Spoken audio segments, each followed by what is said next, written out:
Bugun farmakologiya va biokimyo fanlari uchun eng hayil mavzulardan biri bu ikkilamchi messenjerlar hisoblanadi. Buni bilishimiz juda shart. Mana shu ikkilamchi messenjerlar retseptorlar. Ular signal berish vazifasini bajaradi. Demak, ikkilamchi messenjerlarga nimalar kiradi? Bularga fosfolipaza C, fosfolipaza A1, A2, fosfolipaza D.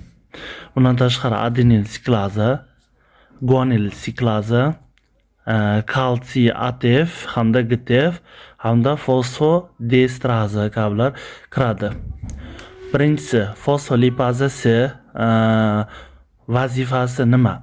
Fosfolipaza bilamiz, 3 atomli spirt bu glitserol hisoblanadi. Glitserol ikkita to'yinmagan yog' kislotasi va 3-uglerit atomida esa fosfor bilan bog'langan bo'ladi. Mana shunga esa inozitol kelib borgan bo'ladi. Fosfolipaza sining vazifasi mana shu bog'ni uzish vazifasini bajaradi va uzish natijasida bu inozitol trifosfat hamda DAG diasetil glitserolga parchalanadi. Mana diasetil glitserol hamda inozitol trifosfat hisoblanadi. Buni bildik. Fosfolipaza C. Endi bu inozitol trifosfat bu kalsiyning miqdorini oshirib, mushaklarning qisqarishini ta'minlaydi. Diasetil glitserol esa proteinkinazani aktivlashda, natijasi oqsillar sintezini amalga oshirishda ishtirok etadi. Xo'p, keyingisi fosfolipaza A1, A2. Ya'ni bu bizga eng ahamiyatga ega bo'lgani bu fosfolipaza A2 hisoblanadi.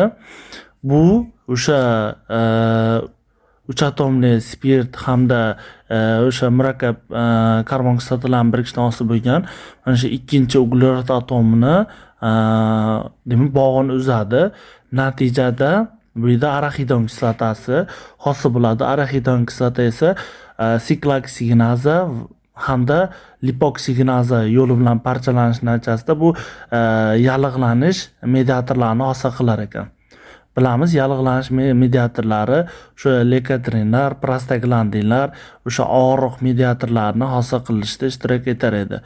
Biz mana shu yallig'lanish mediatorlarini qanday hosil bo'lishini bilamiz va ularda masalan parasetamol, mana shu bosh og'rig'ida o'sha yallig'lanish yoki boshqa bo'lganda buyuriladi. O'sha dorilar aynan o'sha lipoksiginaza va sikloksiginazni ibuprofenlar masalan borib o'sha qismini bloklaydi va natijada og'riq bosiladi. Buni bildik. Keyin fosfolipaza D haqida. Fosfolipaza D bu endi o'sha 3-uglerit atom bilan bog'langan fosfor va xolin o'rtasidagi bog'ni uzadi. Natijada xolin hamda fosfatil kislotaga aylanadi. Bu xolinning vazifasi asetoxolin sintezida ishtirok etish natijasi shu qo'zg'alish mediatorlari o'shanda ishtirok etadi. Asetilxolin bizga shu uchun kerak bo'lar ekan.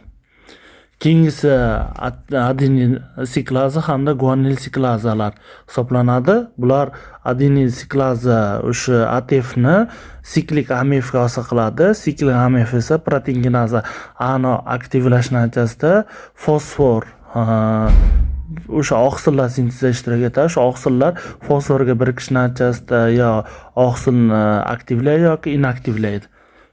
Buni bildik. Keyingisi guanil siklaza bu GTF hosil qiladi. GTF esa siklik AMFni, siklik GMFni proteinkinaza geni hosil qiladi. Bu fosfor proteinkinaza oqsil sintezida ishtirok etadi. Fosforni biriktiradi yoki inaktivlab yoki aktivlash xususiyatiga ega bo'ladi. Keyin fosfodiestrazaning vazifasi fosfodiestraza o'sha yuqorida siklik GMF hamda siklik AMFlarni hosil qildik-ku. O'shalarni nima qiladi? Parchalash vazifasini bajaradi. Demak, o'sha hosil bo'lgan qoldiq moddalarni oxirida hozir bo'lgan fosilistirazni bloklaydi, natijada parchalaydi o'sha oxirgi mahsulotlargacha. Vazifasi shu edi. Foydali bo'lgan bo'lsa like, komment yozamiz. Kuzatishda davom etamiz.